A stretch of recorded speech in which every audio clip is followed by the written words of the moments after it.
Hello friends, my name is स्वप्न श्रीवास्तव और आप देख रहे हैं मेरा यूट्यूब चैनल नई रफ्तार। फ्रेंड्स, ये आज के जो वर्क फ्रॉम होम कल्चर है, इसमें दो चीज़ों की डिमांड बहुत बढ़ गई है। एक तो लैपटॉप, सेकेंडली टैबलेट। तो टैबलेट में तो आप सारे काम अपने नहीं कर सकते। तो अगर आपने लैपटॉप लेने का सोचा है तो आपको इन पॉइंट्स को ज़रूर ध्यान रखना चाहिए ताकि इन फ्यूचर भी आपको कोई प्रॉब्लम ना आए। तो लैपटॉप लेने के लिए सबसे पहला चीज़ आपको जो करना है कि अपने रिक्वायरमेंट की एक लिस्ट रेडी करनी है कि आपको क्या क्या काम अपने लैपटॉप में करने हैं, और सिर्फ आज के लिए नहीं, आने वाले 2-3 साल तक आप और क्या काम अपने लैपटॉप से करेंगे, इसके एक लिस्ट बना लीजिए, क्योंकि लैपटॉप आप हर साल तो लेंगे नहीं। तो सेकेंड पॉइंट जो आता है वो है आपका बजट। आप अपना एक बजट डिसाइड कीजिए, क्योंकि यहाँ बहुत सारे लैपटॉप्स हैं और अलग अलग प्राइस रेंज में हैं। तो आप अपने प्राइस रेंज में देखिए कि कौन सा लैपटॉप आपके स्पेसिफिकेशन के हिसाब से सबसे सही है और आप उसी लैपटॉप की तरफ जाइए। तो एक बार आपका लिस्ट रेडी हो गया, आपका बजट डिसाइड हो गया, तो फिर जो लैपटॉप में सबसे इम्पोर्टेंट चीज़ आता है वो होता है उसका प्रोसेसर, कि आपको कौन सा प्रोसेसर लेना चाहिए। तो अगर आपका बहुत बेसिक सा यूज़ है, कॉमन सा यूजेस है, तो आप i3 प्रोसेसर के साथ जा सकते हैं।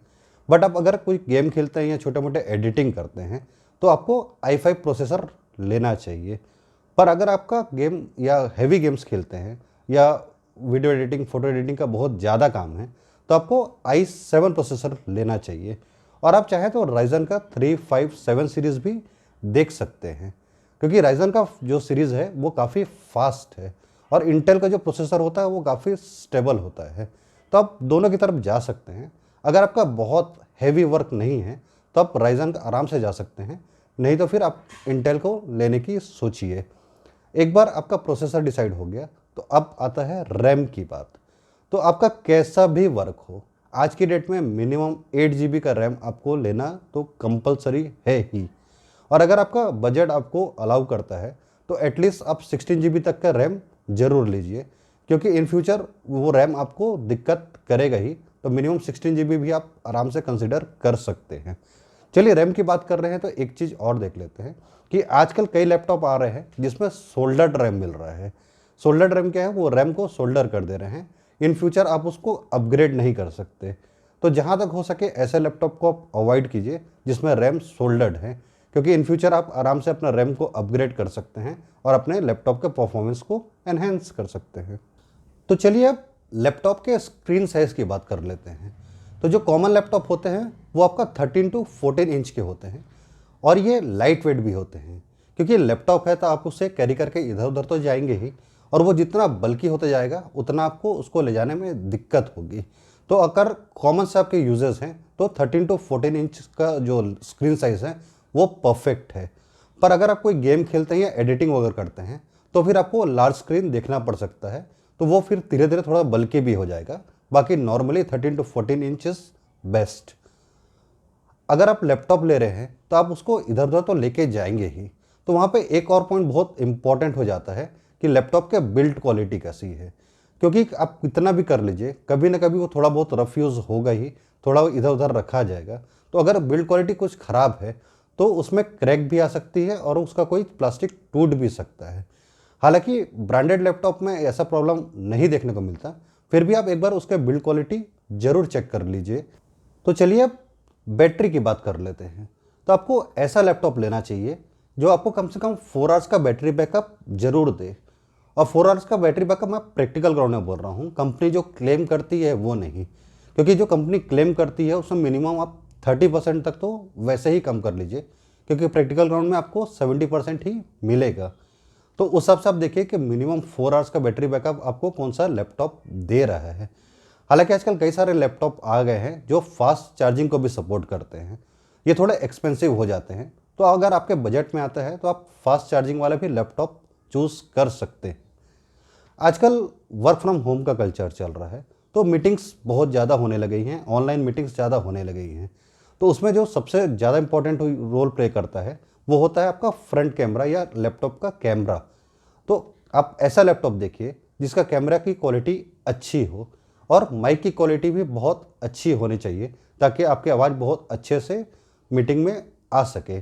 और अगर आपके में नॉइज़ कैंसलेशन का ऑप्शन दिया हुआ है तो ये तो फिर बेस्ट हो जाएगा। तो आपको इन पॉइंट्स को भी कंसिडर करना बहुत कंपलसरी है। तो चलिए अब स्टोरेज कैपेसिटी की बात कर लेते हैं। तो अगर आप HDD ले रहे हैं तो आपको मिनिमम 500 GB से लेकर 1 TB तक की कैपेसिटी तो चाहिए ही चाहिए। और अगर आप SSD ले रहे हैं तो मिनिमम 128 GB या 256 GB की तरफ आप जा सकते हैं। अगर आपका बजट आपको सपोर्ट करता है तो ऑलवेज प्रीफर SSD, क्योंकि जो SSD आपका लैपटॉप का परफॉर्मेंस देगा वो आपको HDD कभी भी नहीं दे सकता। फिर भी अगर आप HDD ले रहे हैं तो आपको मिनिमम 500 GB से लेकर 1 TB तो कंसिडर करना ही चाहिए। अगर आपका बहुत ज़्यादा टाइपिंग का काम है तो आपको कीबोर्ड को भी देखना चाहिए कि कीबोर्ड में प्रॉपर इतना स्पेस है, सारे अल्फ़ाबेट एकदम आसपास तो नहीं है, ताकि इन फ्यूचर आपको टाइप करने में कोई दिक्कत ना आए। तो इस पॉइंट को भी आपको हमेशा ध्यान रखना चाहिए। तो चलिए अब पोर्ट्स की बात कर लेते हैं। तो आपको कम से कम एक USB Type-C पोर्ट चाहिए, और भी USB पोर्ट्स तो कंपलसरी है ही, और एक HDMI पोर्ट भी होना ही चाहिए। ये बेसिक रिक्वायरमेंट है आजकल के लैपटॉप की। अगर आप कनेक्टिविटी की बात करते हैं तो उसमें ब्लूटूथ 5.0 और वाईफाई 5 ये भी कंपलसरी है, ये आपके लैपटॉप में होना ही चाहिए। बहुत लोगों का एक क्वेश्चन होता है क्या मुझे ग्राफिक कार्ड अलग से लगवाना चाहिए। तो अगर आपके बहुत कॉमन से यूज़ हैं, आप बहुत heavy games, video editing, photo editing नहीं करते, तो आपको किसी भी प्रकार का एक्सटर्नल ग्राफिक कार्ड की ज़रूरत नहीं है। आपका प्रोसेसर ही उतना ग्राफिक्स ऐसे ही सपोर्ट कर देगा कि आपको आराम से सारे काम हो जाएंगे। तो एक्सटर्नल ग्राफिक कार्ड की आपको ज़रूरत नहीं है। एक बार आप लैपटॉप ले लेंगे तो फिर वो कभी ना कभी ख़राब तो होगा ही। तो आपको सबसे पहले ये कंसिडर करना चाहिए कि आप जिस भी कंपनी का लैपटॉप ले रहे हैं उसका सर्विस सेंटर आपके घर के आसपास में है कि नहीं, और उसका फीडबैक कैसा है। ये सबसे ज़रूरी पॉइंट हो जाता है, क्योंकि आगे चल के यही काम आते हैं। तो इस चीज़ को आप हमेशा ध्यान रखिए। बस यही थे कुछ टिप्स जो आपको नया लैपटॉप लेने के समय ध्यान रखना चाहिए। अगर ये वीडियो आपको अच्छा लगा तो इसको एक लाइक दे दीजिएगा, फ्रेंड के साथ शेयर कर दीजिएगा, चैनल को सब्सक्राइब कर दीजिएगा। मिलते हैं फिर नेक्स्ट वीडियो में। तब तक खुश रहिए, मस्त रहिए, बिंदास रहिए। Bye bye.